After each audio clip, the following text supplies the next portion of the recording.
오늘 이제 여름 특강 드디어 네 번째 시간 사사 드보라입니다. 홈페이지에 가시면 자료실에 가시면 오늘 네 번째 강의안이 있어요. 그래서 그 강의안이 그림 파일과 PDF 파일로 준비가 되어 있습니다. 보시면서 함께 잘 따라오시면 될 것 같고요. 한 장으로 준비가 되어 있는데 드보라의 내용이 워낙에 사사 중에 또 방대하고 또 알찬 내용들이 많기 때문에 잘 집중해서 들으셔야 오늘 또 드보라가 어떤 사람이고 드보라를 통해서 하나님께서 무엇을 드러내고자 하시는지를 우리가 잘 파악할 수 있습니다. 참고로 이 시간이 너무나도 피곤하고 고된 시간인 걸 제가 잘 알고 있기 때문에 피곤하시면 기지개 한번 집에서 피시고 들으시는 것도 좋을 것 같습니다. 근데 이제 누워서 들으시면 안 돼요. 영영 그냥 잠이 들 수 있습니다. 그러시니까 앉아서 이렇게 잘 들어주시면 좋을 것 같아요. 자, 강의안을 보시면 이제 당시 시대적 배경과 제가 야빈에게 20년 동안 괴롭힘 당한 이유를 이렇게 구체적으로 디테일하게 써놨습니다. 한번 눈으로 쭉 보시면 되는데 이제 사사 드보라가 오늘 4장 4절에서 등장을 하게 되죠. 그런데 이제 어떻게 등장합니까? 에훗이 죽고 나서 등장을 해요. 근데 등장하는데 이유가 있습니다. 괜히 사사가 등장하지 않겠죠. 그냥 이스라엘이 건강하고 신앙이 좋다면 등장하지 않았을 겁니다. 그런데 당시 시대적 배경을 살펴보면 좀 이스라엘이 그렇지 못했던 것 같아요. 그래서 이제 블레셋 사람들이 이미 청동기가 일상생활이었고 철기 사용 중이면 가나안 하솔의 왕 야빈 역시 철병거가 있는데 저렇게 생겼습니다. 이제 아수르 병거의 모습인데 저 정도 완전히 이제 100%는 아니지만 저렇게 생겼다는 걸 좀 보시면 되는데 저게 900대가 있었대요. 900대를 가지고 20년 동안 이스라엘을 괴롭힌 겁니다. 근데 이스라엘을 괴롭힌 이유가 있어요. 자, 사사기 4장 1절 말씀에 이렇게 기록을 해주고 있죠. 에훗이 죽으니 이스라엘 자손이 또가 중요합니다. 여호와의 목전에 악을 행하매. 간단합니다. 이스라엘의 사사가 다시 등장하려고 하고 또 철병거 900대가 이스라엘을 20년 동안 괴롭힌 이유, 그것이 4장 1절에 명백하게 드러나 있죠. 악을 행했어요. 그런데 그냥 악을 행한 게 아니라 또다시 악을 행했습니다. 그래서 이 또다시 예전의 상태로 돌아가는 모습을 볼 수 있는데요. 자, 야빈한테 20년 동안 철저하게 괴롭힘을 당한 이유가 두 번째 단락에 보시면 하나님과의 관계 실패에서 나옵니다. 그리고 가나안 정복 사역을 중단한 상태가 돼 있어요. 그래서 이거는 쉽게 얘기하면 사명을 저버린 겁니다.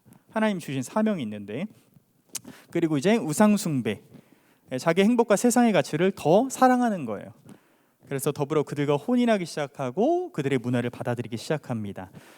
이거 궁극적으로 이거는 뭐냐면 구별된 백성으로서의 삶을 실패했다는 것을 보여주는 거예요. 구별된 자녀로서 하나님이 택하신 이스라엘 백성, 하나님이 택하신 하나님의 선민이 실패했다라는 것을 보여주고 동시에 하나님과의 관계에서도 철저하게 실패했다는 것을 보여주는 것입니다. 이에 오늘 4장 4절에서 사사 드보라가 등장을 하게 되죠. 자, 드보라의 등장 보시게 되면 드보라라는 이름은 꿀벌이라는 뜻을 갖고 있어요. 꿀벌, 되게 귀엽고 아름답고 상큼해 보이죠. 자, 남편은 반대로 랍비돗은 횃불 또는 번개라는 의미를 갖고 있어요. 되게 강력해 보이고 뭔가 위대해 보이고 전지전능해 보입니다. 자, 당시 이스라엘은요 하솔의 왕으로부터 20년이나 괴롭힘을 또 압제를 당했다고 말씀드렸어요. 근데 이 철병거라는 무력 앞에 이스라엘이 어쩔 수 없이 하나님께 부르짖은 거예요. 하나님을 찾는 게 이스라엘 백성으로서 당연한데 이 철병거 900대한테 계속해서 괴롭힘을 당하니까 너무 힘든 나머지 어쩔 수 없이 하나님을 찾기 시작한 겁니다. 근데 그 어쩔 수 없는 부르짖음에도 불구하고 하나님 보시기에 합당한 지도자를 직접 선택하셔서 보내셨어요. 자, 그렇다면 우리가 일반적으로 생각했을 때 번개 또는 횃불이라는 멋진 이름을 가진 랍비돗을 보내는 것이 어찌 보면 당연하다고 생각할 수 있는데 오히려 꿀벌이라는 이름을 가진 여성 드보라를 선택하세요. 자, 근데 이게 되게 획기적인 일입니다. 제가 이게 좀 이렇게 써놨죠. 당시 고대 성아시아 지역의 문화는요, 여자들이 상당히 무시당하고 또 없는 존재 취급당하던 사회였어요. 재산의 가치로 판단되거나 사람의 수를 셀 때에 여인들이 포함되지 않았죠. 대표적으로 오병이어 때도 우리가 5,000명 정도로 기억을 하는데 그 당시에 여인과 어린아이 숫자까지 포함하면 2만여 명 정도 된다고 해요. 그런데 그때 시대적 문화를 살펴보면 여자와 아이들은 숫자에 포함되지 않습니다. 사람 취급을 못 받았던 거죠.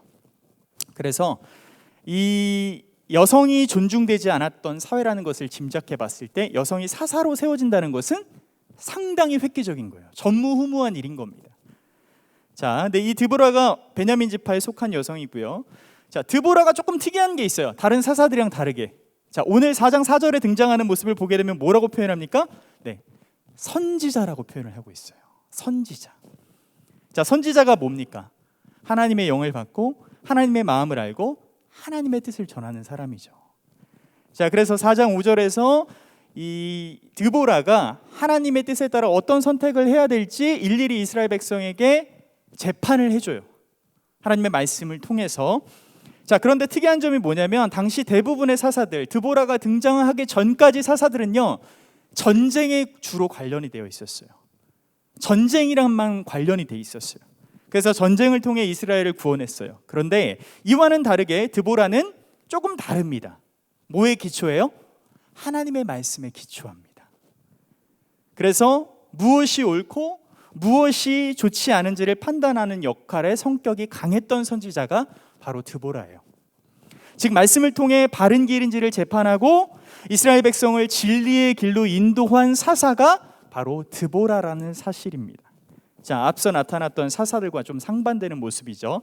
자, 하나님께서 드보라를 세우심으로써 이후 강력하게 강조한 것이 오늘 강의의 곳곳에서 드러나게 되는데요. 그것이 무엇인지 오늘 강의를 들으면서 우리가 함께 나눠보도록 하겠습니다. 자, 이제 3번의 사사의 기준. 그래서 출신과 성별은 절대 하나님이 보시지 않았다. 그리고 성경에서는 오직 하나님의 영이 그에게 임했는지 안 임했는지를 중요합니다. 그래서 출신을 따지면 삼갈도 안 돼요. 삼갈도 이름을 자세히 보면 이방 사람 출신입니다. 라는 걸 통해서 하나님께서는 그 당시 세상이 판단했던 기준과는 조금 다른 정반대되는 것을 통해서 사사를 선택하시는 걸 볼 수 있죠. 자, 여기서 이제 우리가 생각해 볼 수 있는 점이 하나 있습니다. 자, 이스라엘의 쇠퇴가 가나안 철병거 900대와의 군사의 전쟁에서 패배했다라는 점이 아니라는 것을 보여주는 거예요. 자, 오히려 하나님의 말씀을 떠남으로써 생긴 일이라는 사실을 우리에게 가르쳐 줍니다. 자, 그래서 드보라가 이스라엘이 회복하기 위해서 여호와의 말씀으로 돌아가는 것이 매우 중요하다라고 생각을 합니다. 그래서 사사시대 이전 차세대 지도자 여호수아 1장 8절 말씀에 보면 이렇게 기록이 돼 있어요. 이 율법책을 내 입에서 떠나지 말게 하고 주야로 그것을 묵상하고 그 안에 기록된 대로 다 지켜 행하라. 그러야 하면 네 길이 다 평탄하고 형통할 거야 라고 얘기를 했죠. 쉽게 얘기하면 뭡니까? 하나님의 말씀을 다 지키고 순종하고 하나님만을 의지하라는 거예요. 자, 여기서 첫 번째 가장 결정적인 힌트가 나오죠. 자, 드보라가 보편적 사사와 조금 다른 이유가 느껴지십니까? 자, 계속해서 자, 사사기의 저자가요 드보라를 통해서 하고 싶은 말이 있었어요. 그게 두 번째에 나오는데, 자, 먼저 우리는 사사기에 등장하는 드보라라는 인물 말고 바락이라는 인물을 잠깐 살펴보겠습니다. 자, 사진 한 장을 보여주시죠. 자, 사진이 조금 찌그러져서 나왔는데 제가 저기 빨간색 동그라미로 해서 화살표 표시를 했어요. 저희가 납달리라는 지역입니다. 자, 바락은요 제가 기록해놨던 것처럼 아비노함의 아들이었고 납달리 땅의 게데스에 살고 있던 사람입니다. 자, 사실 바락은 납달리 사람은 아닌데요. 여호수아 19장을 통해서 보면 알 수 있어요. 자, 지도를 보시면 레위인들이 땅을 받지 못한 대신 지도를 조금 보여주셔야 돼요. 네, 48개의 도시를 받았어요. 저기 이제 크게 이렇게 이제 도시가 점점점으로 되어 있습니다. 잘 안 보이실 텐데, 자, 그중 한 곳이 바로 게데스라는 지역이었어요. 저기 납달리 옆에 보면 동그라미로 게데스라는 도시가 있습니다. 심지어 저 도시에는 도피성도 있는 지역이었어요. 자, 물론 게데스는요 납달리 지파가 할당받은 영역이었어요. 근데 그 도시는 레위 사람들의 도시라고 이해하면 쉽습니다. 따라서 오늘 본문에 등장하는 바락은 어느 사람? 레위 지파 사람이라는 사실을 알 수 있죠. 자, 이런 바락에게, 레위 지파 사람인 바락에게 드보라가 전쟁을 맡겨요. 야, 너가 가서 야빈의 군대 장관 시스라와 함께 좀 싸워라고 명령을 합니다. 자, 이스라엘의 조직에서 가장 높은 위치에 있는 지파가 레위 지파죠. 근데 이 레위인들이 사회적으로는 지금 어때요? 한 남자의 아내인, 그리고 재산 가치로밖에 판단되지 않는 한 여성의, 그리고 숫자에도 포함되지 않는 그 여인의 명령을 받아서 지금 전투를 치르게 되는 형국인 셈인 거예요. 근데 이게 사사시대였기 때문에 가능한 겁니다. 자, 바락은 이 명령을 듣고 어떻게 합니까? 전쟁을 치르려 하지만 두려운 나머지 드보라한테 이렇게 얘기해요. 드보라요, 내가 함께 싸우지 않으면 난 전쟁터에 나가지 않겠습니다 라고 얘기를 해요. 자, 여기서 제가 핵심 포인트라고 기록을 해놨어요. 자, 여기서 중요한 사실이 있습니다. 제가 방금도 잠깐 언급을 드렸지만 사실은 시스라와의 전쟁의 지도자가 보편적으로는 다 지금까지 사사들이 남자였습니다. 그렇죠? 그리고 남성이자 레위인인 바락이라고 생각할 수 있는데 오히려 반대인 여성이자 선지자인 드보라라는 사실이 매우 중요해요. 이게 왜 중요하냐면 당시 이들이 살고 있는 세상은요, 레위인과 제사장과 12지파의 지도자가 그 사회를 이끌어가고 있던 사회였어요. 남자 중심 문화였던 겁니다. 그런데 한 가지 놀라운 사실은 이스라엘의 역사를 거슬러서 출애굽한 선조들이 가나안 땅에서 살던 시대에서 이스라엘을 이끌 지도자로서의 권위와 정당성이 그들의 출신과 또 사회적인 지위에서 비롯된다는 것이 아니라는 사실을 알게 됩니다. 쉽게 말하면 이거예요. 이스라엘이라는 공동체는 시스템에 의해서 운영되는 민족이 아니다. 시스템에 의해서 운영되는 이웃나라와는 다르다라는 것을 보여주는 거예요. 그래서 오히려 하나님의 말씀에 사로잡혀 서로 연합하는 공동체가 바로 이스라엘 민족이다라는 것을 보여주는 거예요. 그러므로 하나님께서 세우시는 지도자의 요건은 어떤 특별한 출신이나 성별이나 이런 것들을 떠나서 그가 하나님의 말씀 가운데 하나님의 영에 사로잡혀 있는가 없는가가 매우 중요하다라는 사실입니다. 이것이 왕국의 시대와 사사시대의 결정적인 차이였어요. 자, 우리가 생각하는 가치와 기준을 뒤엎어버리는 하나님의 인도하심이 지금 드보라를 통해서 나타나고 있는 거예요. 우리가 생각하는 상식적인 것들, 우리가 생각하는 일반적인 기준들이 드보라를 통해서 모든 것이 다 뒤집어 엎어지고 있는 상황인 것이죠. 자, 우리 강해안을 보시면 이제 불문율이라고 나와요. 불문율, 그렇죠?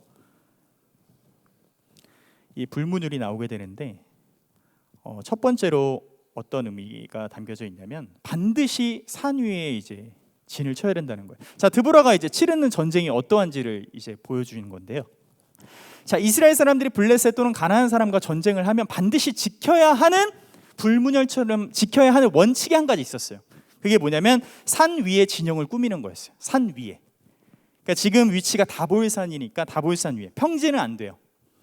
언제라도 병거의 습격을 받을 수 있기 때문이죠. 자, 시스라 군대 장관이 갖고 있는 철병거 숫자가 몇 대라고 말씀드렸죠? 900대라고 말씀드렸어요.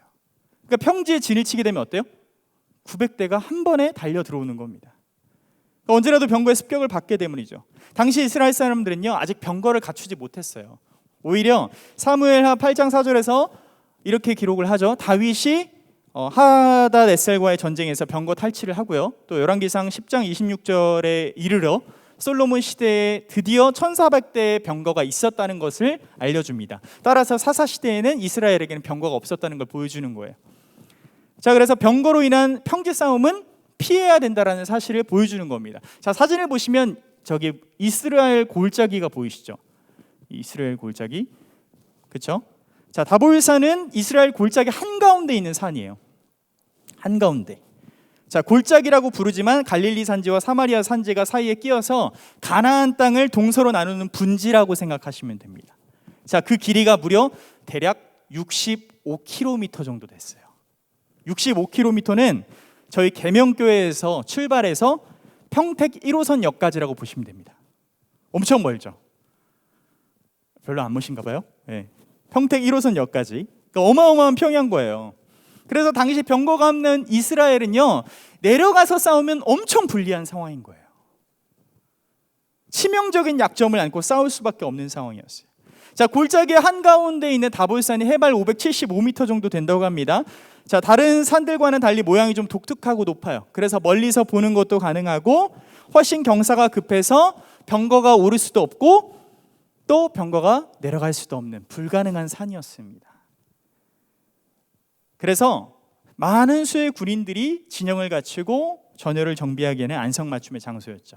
자, 그렇다면 우리가 이 이야기를 정황에서 살펴보았을 때 이스라엘이 전쟁에서 이기려면 어떻게 해야 됩니까? 다볼산에서 버텨야죠. 그냥 버티는 게 답입니다. 하지만 우리의 생각과 다르게 다볼산에 진을 치고 있는 드보라와 바락이 어떻게 행동을 해요? 산 밑으로 내려가기 시작을 해요. 이스라엘 군인들과 함께 내려오기 시작했습니다. 자, 이스라엘은요, 산 위에서 버텨야 되는 게 정상인데 내려오면 뭐예요? 곧 죽음을 의미하는 상황이었잖아요. 그런데 내려옵니다. 여러분, 65km나 되는 평야를 마주하고 900대나 되는 믿음직한 병거가 이스라엘에게는 없었어요.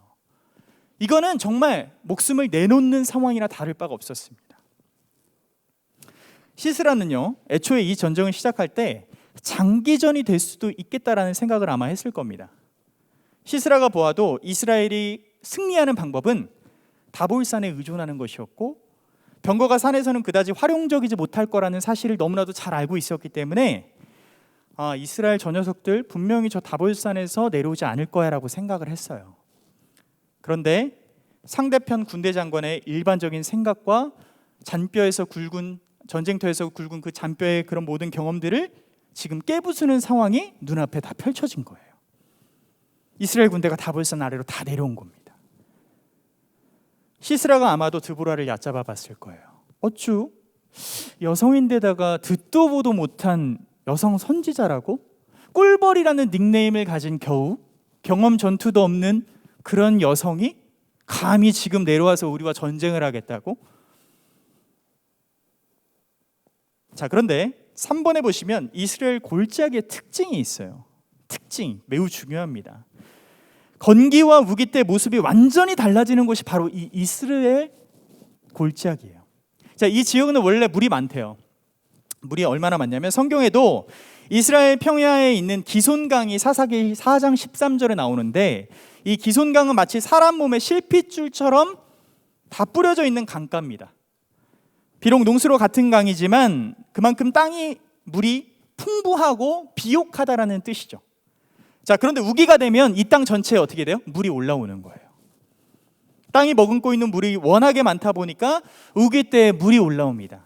그래서 이 상태가 되면 이스라엘 골짜기는 어떻게 돼요? 완전 진흙창이 되는 거예요. 지금도 우기의 이스라엘 골짜기 밭을 걸으려 치면 운동화 밑에 쩍쩍 달라붙는 흙 때문에 걸을 수가 없다고 합니다. 그래서 걷기를 포기할 정도라고 해요. 자, 드보라는 이 사실을 분명히 알고 있었습니다. 그리고 반대로 시스라는 전혀 몰랐고요. 자, 시스라가 다볼산에서 군대가 내려오는 모습을 보고 그들과 싸우기 위해서 병거를 달리기 시작했습니다. 아니나 다를까 이스라엘 군대가 다볼산 자락 앞에서 머리를 돌려 산 뒤로 돌아가기 시작하죠. 아마 시스라는 두려움했던 이스라엘 군대가 도망간다고 생각을 하고 끝까지 쫓았을 겁니다. 더 열심히 이스라엘 군대를 뒤쫓아가죠. 아무리 달려도 이스라엘 군대와의 간격이 좁혀지지 않습니다. 왜 그럴까요? 병거가 전부 진흙창에 처박혔기 때문이에요.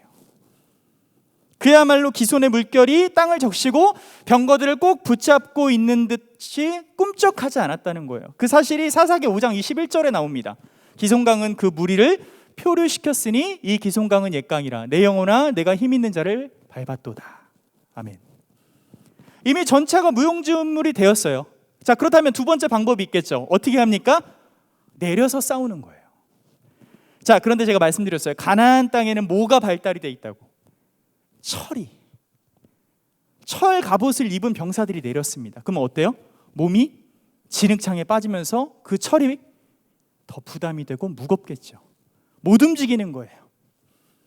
병거와 마찬가지로 진흙에 더 깊게 빠지고 움직여서 힘들 것입니다. 그렇게 전쟁이 끝나요.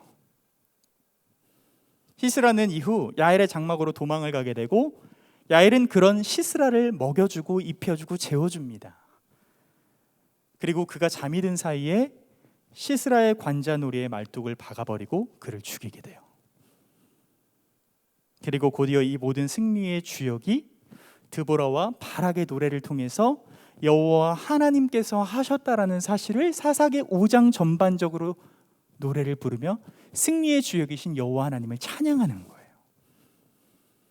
자, 여기서 아주 명백하고 분명하게 하나님께서 드보라를 사사로 선택하신 이유가 등장을 하는데, 자, 3번에 보시게 되면 하나님께서 드보라를 사사로 선택하셨다는 이유가 명백하게 기록을 하고 있습니다. 첫 번째, 드보라와 바락의 노래 사사기 5장 4절부터 5절 말씀 보게 되면 드보라가 이미 출애굽의 역사를 알고 있었던 사람이고 이스라엘 민족의 역사의식을 지닌 사람이었어요. 쉽게 이야기하면 드보라는 이스라엘이 어떻게 구원을 받았고 출애굽했는지를 이미 다 알고 있었던 사람이라는 사실이에요.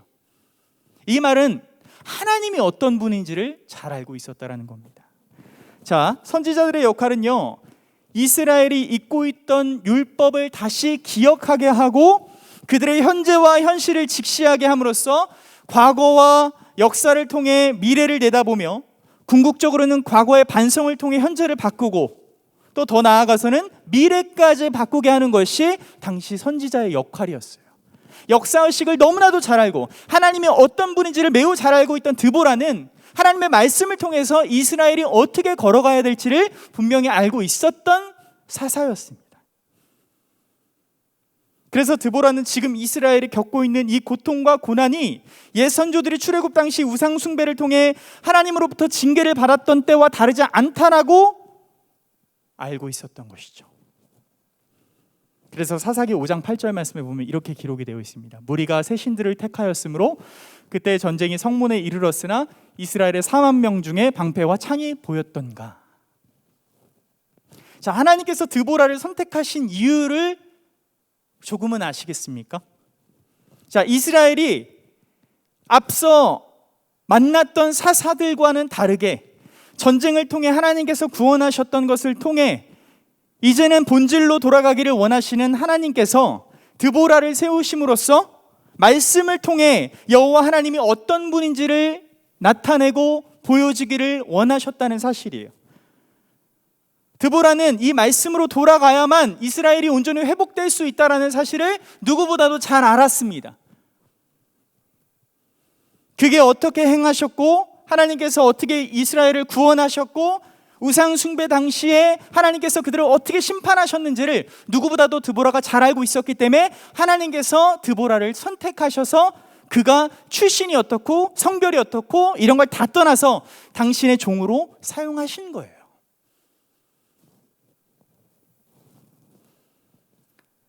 자, 여기까지만 보면 사사 드보라를 통해서 이스라엘이 드디어 회개하고 하나님의 말씀으로 돌아가는구나 라고 생각을 할 것입니다. 그런데 4번에 보시면 이 불행의 그림자가 찾아와요. 사사기 5장 13절부터 18절. 자, 흩어진 민족인데요. 자, 이 이스라엘 골짜기에서 펼쳐진 전쟁을 자세히 살펴보면 이 전쟁에 참여한 지파와 그렇지 않은 지파 내용이 이 사사기 5장에 나옵니다. 오히려 유다 지파, 시므온 지파는 언급조차 하지 않아요.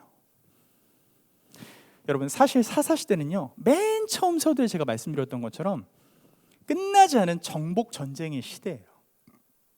공동체의 지도력이 여호수아에서 사사로 이전된 시대일 뿐입니다.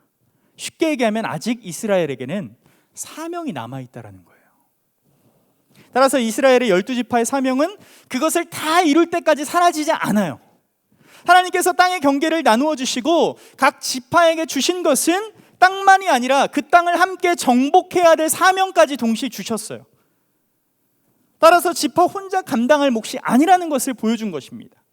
12지파가 함께 연합해야 한다는 것을 보여준 거예요. 서로 돕고 함께 싸워가며 여호와 하나님께서 세우신 하나의 공동체라는 것을 기억하기를 원하셨습니다. 자, 이것을 증명하는 것이 민수기 32장 20절부터 42절의 내용이에요. 자, 요단 동편의 지파들이 모세에게 땅을 받으며 가나안의 땅이 정복이 될 때까지, 그 정복이 끝날 때까지 분배받은 땅으로 돌아가지 않겠다라는 굳은 약속을 이 민수기 32장에서 했어요. 자, 이 약속의 내용이 뭐냐면 출애굽한 이스라엘 중에 하나이자 여호와 하나님의 백성이라는 자기의 정체성을 잊지 않겠다라는 약속이었습니다. 하나님께서 구원하시고 우리를 택하신 백성이다. 우리의 정체성을 하나님의 말씀의 근거에 우린 절대 잊지 않겠습니다. 근데 그 소중한 약속이 어떻게 돼요? 무너지기 시작하죠. 그 소중했던, 그 아름다웠던 하나님과의 언약, 그 소중했던 약속이 다 무너지는 거예요. 여호수아가 죽은 후 사사시대에 접어들면서 이스라엘 공동체적 연대 의식들이 다 허물어지기 시작한 거예요. 드보라와 바락의 노래는요, 그 재앙의 시작을 알리는 일종의 서곡과도 같은 거예요. 아주 슬픈 노래인 거죠. 여러분, 우리가 불행의 징조가 어떻게 다가왔냐면 그들의 이스라엘의 문화와 경제적인 부분이 광야 때와 비교할 수 없을 만큼 많이 성장했어요. 왜냐? 약속하신 가나안에 들어갔으니까. 만나와 매출하기로 연명하던 삶은 끝나고 황금기가 그들의 인생에 찾아온 거죠.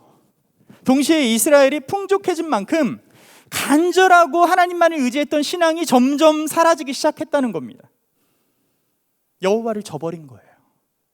여호와로 연결되어 있던 지파들의 정체성이 안정적인 삶을 통해 그들이 누리던 풍요와 그들이 누리던 풍성한 그 삶을 통해서 여호와를 점차 멀리하고 잊어버리고 잃어버리게 된다는 것이죠. 이것이 무엇을 의미하는 겁니까? 제가 앞에 말씀드렸던 것처럼 궁극적으로 여호와 하나님과의 관계에서 철저하게 실패했다는 거예요. 그리고 이 실패는 지파의 연합에서 내전까지 초래하는 결과를 가지고 오게 됩니다.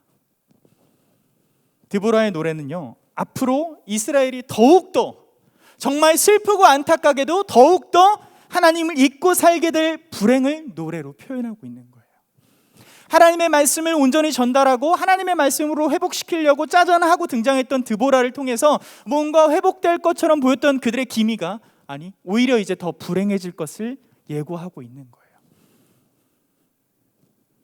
사랑하는 여러분, 결국은요, 이 드보라 사사, 이 사사기의 말씀을 보면 드보라도 아니고 바락은 더더욱 아니고 전쟁에 참전한 지파 중에 어느 장수도 아니고 출애굽할 때 함께 나온 겐족의 여인의 손에 시스라가 죽었다라는 소식을 우리가 접하게 돼요. 그리고 전쟁 무기가 아니라 그들의 철병거가 아니라 여인의 천막을 붙들고 있는 말뚝에 시스라가 죽임을 당했다라는 노래하는 것을 통해 이 전쟁은 더더욱이 드보라와 바락이 이끈 전쟁이 아니라 하나님께서 이끌어 가셨다라는 전쟁을 명백하게 보여주고 계십니다. 보이지 않는 무대 뒤에 하나님께서 사사들을 통해서 일하고 계시다는 사실을 오늘 말씀을 통해서 우리에게 나타내시고 보여주고 계신 거예요. 하나님께서 나누어 주신 12지파가 주신 사명을 잊고 여호와 하나님의 땅에서 연합하지 않으면 이스라엘이 생각하기에 하찮게 보이고 그 존재감조차 없어 보이는 다른 누군가를 통해서라도 하나님께서는 반드시 당신의 계획을 이루신다는 것을 보여주고 계신 겁니다. 그때 비로소 이스라엘은 보이지 않고 오직 여호와 하나님께서 세우고 선택하신 누군가만이 해처럼 빛나게 될 것이라는 사실을 보여주는 것이죠. 자, 이 사실은 이스라엘의 사람 중 하나가 아닐지라도 우리 중 누군가에게도 반드시 해당된다라는 얘기입니다. 사랑하는 여러분, 오늘 드보라를 통해서 하나님께서 우리가 돌아오기를 원하셨어요. 무엇으로? 당신의 말씀으로, 당신이 주신 계명으로, 하나님께서 주신 하나님의 언약의 말씀으로 돌아오기를 원했어요. 궁극적으로 드보라와 바락의 노래에서 이스라엘의 불행이 더 짙어질 것을 얘기했지만 오늘날 우리가 살아가고 있는 시대에 하나님께서 당신의 아들을 주심으로써 우리는 더 이상 그 불행을 누리지 않아도 되는 시대를 살아가고 있습니다. 그러나 오늘 이 드보라를 통해서 하나님께서 주신 말씀은 우리가 말씀의 홍수의 시대에 살고 있지만 그 말씀을 진정으로 더 가까이 하지 아니하고 그 말씀을 잃어버리고 하나님을 잊고 사는 우리 세대에게 다시 한번 하나님을 기억하고 하나님을 의지하라는 경각심을 일깨워주고 있습니다. 따라서 우리가 오늘 강의를 통해서 생각해 볼 수 있는 점은, 첫 번째, 삶의 온전한 형통함은 하나님의 말씀을 갈망하고 그 말씀을 따라 살아가는 자들에게 주어진다라는 사실이에요. 묵상을 입에서 떠나지 말게 하고 다 지켜 행하라. 두 번째로, 우리의 삶과 인생은 성별, 인종, 문화 상관없이, 스펙, 이 세상의 기준과 상관없이 하나님의 말씀 안에 붙들린 자를 하나님께서 이끌어 가신다라는 사실이에요. 쉽게 얘기하면 삶의 우선순위가 하나님의 말씀이라는 사실입니다. 그리고 마지막으로, 하나님의 뜻은 우리가 주 안에서 하나 되는 것, 그리고 주신 사명을 이루어가는 것입니다. 많은 교회들이 하나님의 말씀으로 하나 되기보다 우리의 생각과 이기심과 우리의 가치로 분열되는 경우들을 종종 보게 됩니다.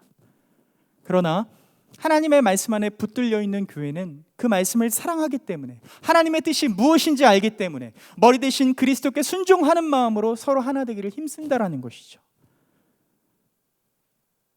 드보라가 오늘 이 말씀으로 돌아가기를 원했습니다. 누가요? 이스라엘이요. 그리고 또 우리가요. 주 안에서 사랑하는 우리 계명교회 공동체 여러분, 이 사사 드보라를 통해서 사사가 대단한 게 아닙니다. 드보라는 그렇게 대단한 사람은 아니에요. 지혜 위에 지혜이신 하나님이 더욱더 대단하신 겁니다. 하나님께서 우리에게 주신 소명을 붙들고, 또 그 사명을 붙들고 하나님의 계획이 무엇인지 날마다 뜻을 구하며 하나님의 말씀을 붙들며 살아가야 돼요. 코로나라는 어려움 속에 잡혀 있습니다. 이 코로나라는 어둠의 터널을 우린 지나고 있어요. 그러나 그 터널 끝에는 반드시 빛이 보이는 것처럼 하나님의 말씀을 끝까지 붙들고 가는 이들에겐 오늘 우리가 생각해보는 이 세 가지가 우리에게 다 주어질 것을 믿습니다. 사랑하는 여러분, 곤고하고 어려운 상황일수록 더 하나님의 말씀을 붙잡으십시오. 더 하나님의 말씀으로 돌아가십시오. 더 하나님의 말씀을 사랑하고 그 말씀대로 살아가는 순종의 삶을 살아가십시오. 그것이 안 될 때, 우리의 무력감을 느낄 때 하나님께 기도하며 간구하며 하나님께 은혜를 간구하는 거예요. 그래서 우리가 기도하는 겁니다. 그래서 우리가 더 말씀 붙들 수밖에 없고, 그것을 모든 것이 죽기까지 순종하셨던 예수님을 의지해야 하는 이유인 것이죠. 오늘 강의를 가슴속 깊이 새기면서 하나님께서 말씀하고 계십니다. 하나님의 말씀으로, 하나님의 품으로 돌아와라. 우리의 메말라 있던 심령이 주님의 말씀으로 되살아나는 우리 계명교회 모든 공동체 여러분들 되시기를 주님의 이름으로 축복합니다.